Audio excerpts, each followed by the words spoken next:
Vous êtes bien sur la Tempo Africa TV. Mesdames et messieurs, merci de votre fidélité à nos programmes. Bienvenue à vous dans cette édition d'information au sommaire. Confrontation Sonko-Adji Sarr, le bureau politique de PASTEF livre ses impressions et établit la thèse du complot en conférence de presse. Bassirou Diomaye Faye et ses acolytes n'ont pas manqué de tirer sur la personne d'Adji Sarr et ses complices. Pendant ce temps, Adji Sarr campe sur sa position et réclame un procès public. Dans une vidéo enregistrée, la jeune masseuse piaffe d'impatience quant à l'éclatement de la vérité. Enfin, médiation supposée du président Macky Sall entre la France et le Mali suite à la rupture diplomatique qui a éclaté entre les deux pays. La chef de la diplomatie sénégalaise, Aïssata Tall Sall, dément l'information et apporte des précisions. Les pages internationales et sportives viendront mettre fin à ce journal. Bienvenue à vous.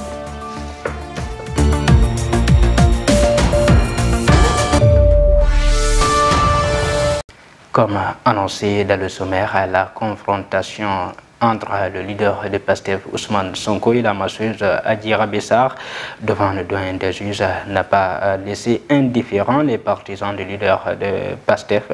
Les patriotes en conférence de presse dans la soirée d'hier, le bureau politique de PASTEF établit la thèse de complot et tire sur la personne d'Adji Sarr et ses complices. Nous suivons Bassirou Diomaye Faye, président du mouvement national des cadres patriotes de PASTEF.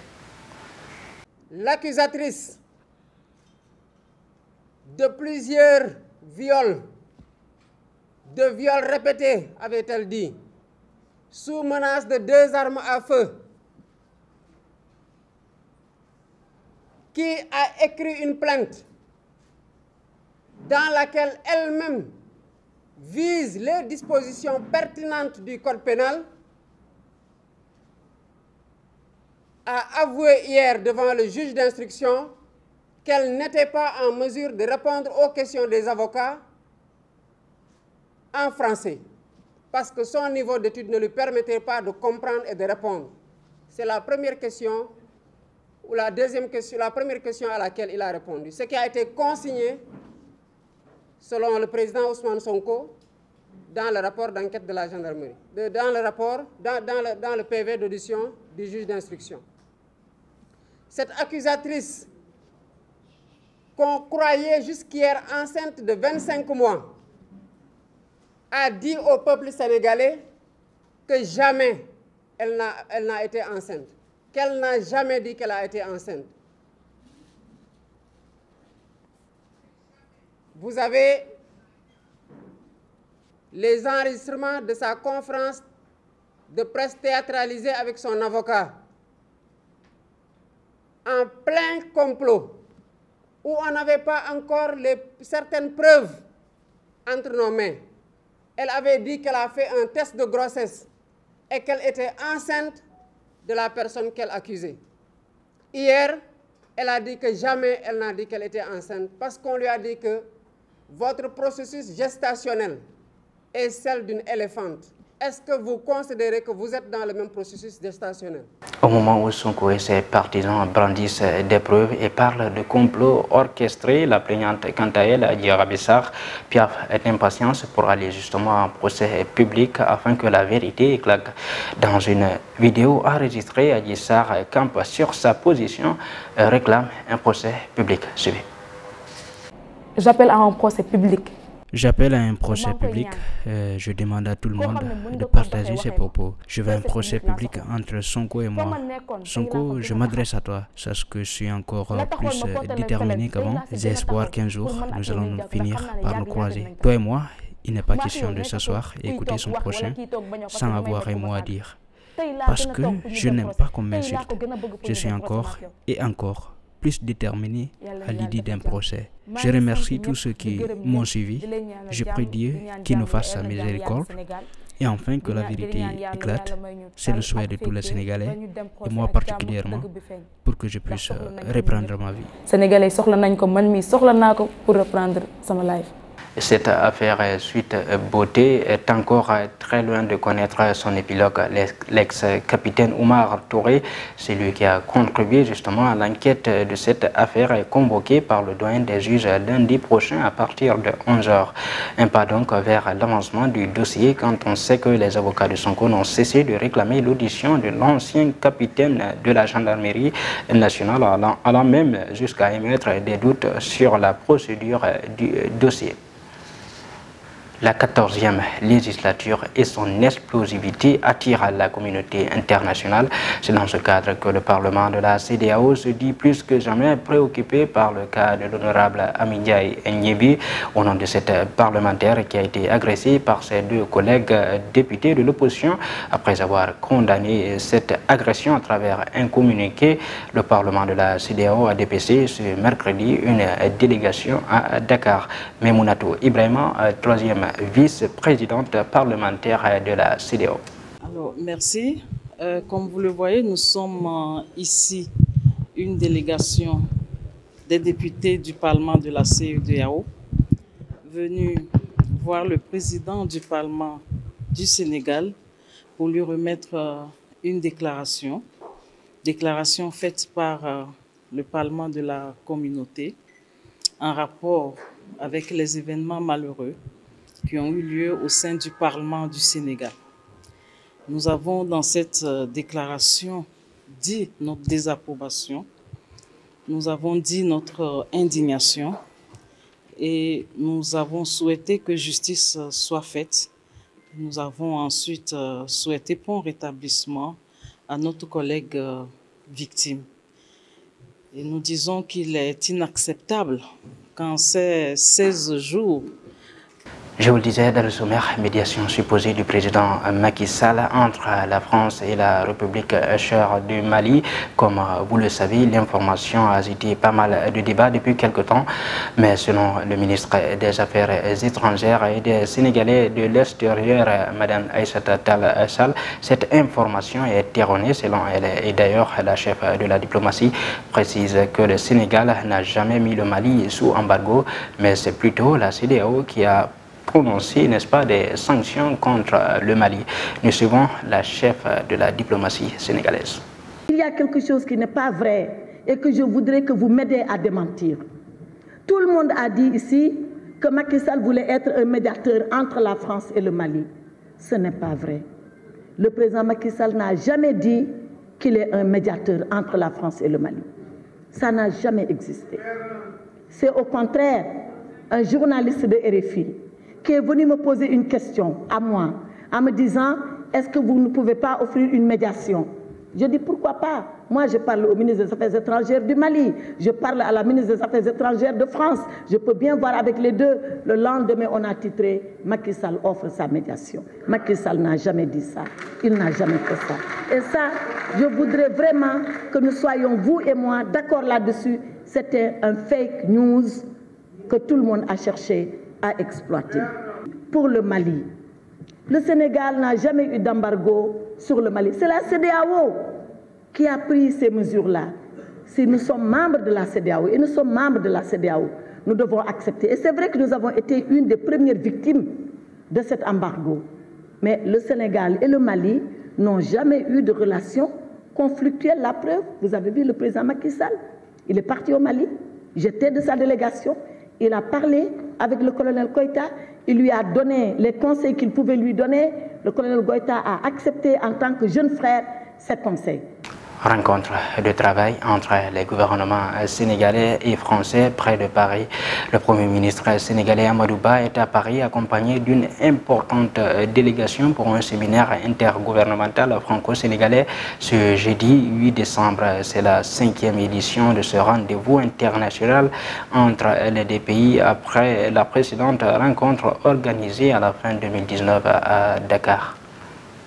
Et puis en perspective de l'élection du président de l'association des maires du Sénégal, le député maire de Vélingara annonce sa candidature. Mamadou Wuri Bailo Diallo, qui dit avoir été porté par ses compères, motive sa candidature de par son expérience de près de 2 décennies dans les collectivités territoriales, mais aussi également son parcours de député à l'Assemblée nationale. L'honorable député Mamadou Wuri Bailo Diallo. Vous savez, ma candidature a été portée par, comme vous le savez aussi, vous êtes à l'Assemblée nationale. Même la législature sortante, il y a eu beaucoup de députés maires qui quand même m'ont proposé, qui ont souhaité que je sois candidat pour diriger l'association des maires du Sénégal. Parce que ils ont vu ces 5 dernières années que ce que nous sommes organisés ici en tant que parlementaires et en mandat local. Et j'étais le coordinateur. Et ils ont vu ce que j'ai fait, ensemble avec ce groupe, tout ce que nous avons fait pour nos communes, pour apporter les réformes qu'il faut, pour augmenter, faire le plaidoyer pour les transferts de ressources davantage pour les communes, et pendant ces 5 dernières années. Et c'est ça qui a motivé, poussé mes collègues députés et en même temps maires de tout bord, de me demander d'être le porte-parole. Parce que la présidence de l'AMS, c'est pas un président, mais c'est un porte-parole des maires du Sénégal. Donc c'est par rapport à cela que je suis candidat et je souhaite que cela se passe très bien. Et ce que nous recherchons, c'est l'unité de tous les maires du Sénégal, et par rapport à c'est ce que j'ai décidé quand même pour pouvoir vraiment présenter ma candidature pour l'association des maires du Sénégal. Voilà pour l'actualité nationale. À présent, celle internationale. L'Union européenne durcit son bras de fer commercial avec la Chine. Et le milliardaire Elon Musk réaménage les locaux de Twitter en dortoir. Enfin, Pedro Castillo, destitué et arrêté après avoir tenté de dissoudre le Parlement. Nous suivons les explications. En désaccord avec les représailles chinoises contre la Lituanie et avec la politique de Pékin sur les brevets, Bruxelles avait saisi l'Organisation mondiale du commerce au début de l'année 2022. Cette fois, elle lui demande de constituer 2 groupes spéciaux qui pourront agir comme des sortes de tribunaux. La Commission européenne l'assure, elle aurait préféré régler ces différends dans le cadre d'un processus de consultation. Processus resté vain dans le dossier lituanien comme dans celui des brevets. Bruxelles s'offusque des mesures prises contre la Lituanie après que le pays balte a autorisé Taïwan à ouvrir une représentation officielle à Vilnius sous son propre nom. La Commission dénonce des mesures discriminatoires et coercitives contre les exportations lituaniennes et des produits de l'Union européenne intégrant des composants lituaniens. L'impact financier reste marginal, mais Bruxelles s'inquiète de l'effet paralysant que peuvent avoir ces mesures sur les acteurs économiques. Et puis depuis le début de la semaine, le milliardaire Elon Musk a fait installer des lits et des penderies dans les locaux de l'entreprise Twitter. Le message salarié est clair, ils devront passer beaucoup de temps, voire tout leur temps au bureau pour redresser le groupe. Mais voilà, les nombreuses photos qui fuitent dans la presse dénotent le malaise suscité par cette décision prise sans consulter les salariés, surtout les autorités de San Francisco où siège Twitter. Ils ont ouvert une enquête sur les photos volées transmises à la presse. On voit des salles meublées de lits, d'autres de canapés avec des armoires, des tables de chevet, des réveils matins et même des chaussons. Sur d'autres photos, on aperçoit des écrans dont on devine qu'ils servent à réserver les espaces dédiés au sommeil. Enfin, le président péruvien Pedro Castillo a été destitué et arrêté ce mercredi. Sa vice-présidente Dina Boluarte a été investie à la tête du pays coutumier des crises politiques au cours d'une journée riche en rebondissement. Couvre-feu national entre 22h et 4h du matin a cru décréter le président péruvien ce mercredi. Les personnes en possession d'armes illégales ont désormais 72 heures pour les rendre, ajoute-t-il. Le système judiciaire, le pouvoir judiciaire, le ministère public, le Conseil national de la justice, la Cour constitutionnelle sont déclarés en réorganisation. À présent, place à la page sportive. 8e journée de Ligue 1, le Casa Sport s'offre le Guédiawaye FC sur un score de 3-1 et reprend ainsi la première place du championnat. De l'autre côté, la Linguère, elle, fait une remontada contre le Jaraaf et remporte le match 2-1. Enfin, Qatar 2022, le président de la FIFA, Gianni Infantino, s'enflamme pour ce qu'il a déjà vu. Nous suivons le point. Opposé au leader, le Guédiawaye FC, ce mercredi, le Casa Sport a repris les rênes du championnat après son succès 3-1 sur le Guédiawaye FC au stade Aline Sitoé Diatta. Le second au classement accueille le leader, le Guédiawaye FC. Les Crabes sont redescendus sur petit nuage sur lequel ils surfaient depuis quelques semaines. Le Casa Sport a ouvert le score à la 16e minute sur un tir de la surface de Raymond Djemendour. Les champions du Sénégal en titre vont accentuer ensuite leur domination dans ce match avant d'alourdir le score à quelques minutes de la pause sur un ballon bêtement perdu au milieu de terrain par Guédiawaye. Aliou Diatta récupère le cure et se défait de son vis-à-vis avant de marquer le second but des Casacés. Au retour des vestiaires, les hommes d'Ansou Diadjou manquent de peu de tuer le match avec un raté énorme d'Abdouli Kassam qui manque l'occasion de scorer le troisième but. Une occasion qui va réveiller les Crabes qui vont réduire le score à la 56e par Cheikh Ibrafal. En fin de rencontre, Cheikh Simon va sceller ensuite le score du match en inscrivant le troisième but du club ziguinchorois à 5 minutes de la fin. Le Casa Sport reprend la tête du championnat national de Ligue 1 alors que le Guédiawaye FC perd 2 places et se retrouve à la 3e place. Toujours 8e journée de Ligue 1 sénégalaise à Saint-Louis, la Linguère qui recevait le Djaraf de Dakar sur la pelouse de Mewa Dawad a réalisé un exploit en battant le Djaraf qui avait pourtant ouvert le score en premier dès la 2e minute. Mais à la 31e minute, l'équipe haute remet les pendules à l'heure grâce à Mamadou Ndiaye avant de renverser le score à 10 minutes de la fin de match sur un but de Babaka Gueye Sen. Avec cette deuxième défaite de rang, le Djaraf est relégué à la 7e place alors que Linguère à la 11e place. Le club de la Médina devra vite se relever de ce revers avant la réception de l'AS Pikine lors de la 9e journée à Iba Mar Diop. Enfin, Qatar 2022, le président Gianni Infantino n'est pas sans admirer le spectacle du football qui se déroule actuellement au Qatar. Toujours aperçu au stade lors des rencontres de cette Coupe du Monde, le patron de la FIFA apprécie la magie qui opère actuellement. J'ai vu tous les matchs et en toute franchise, et ce fut la plus belle phase de groupe de toutes les Coupes du Monde de la FIFA. Cela promet de belles rencontres pour le reste de la compétition, s'est-il réjoui. On a assisté à de très beaux matchs dans des stades sublimes. On se doutait que ce serait le cas, mais il faut aussi noter que le public a été incroyable avec plus de 51 000 spectateurs en moyenne. Le football uni, le football cristallise l'attention de tous les peuples et c'est là l'intérêt porté à cet événement au Qatar. Ce beau pays le démontre clairement. Mesdames et messieurs, voilà qui met fin à cette édition d'information. Tout le plaisir a été pour moi de vous servir. Restez en compagnie des programmes de la Time for Africa TV, les meilleurs.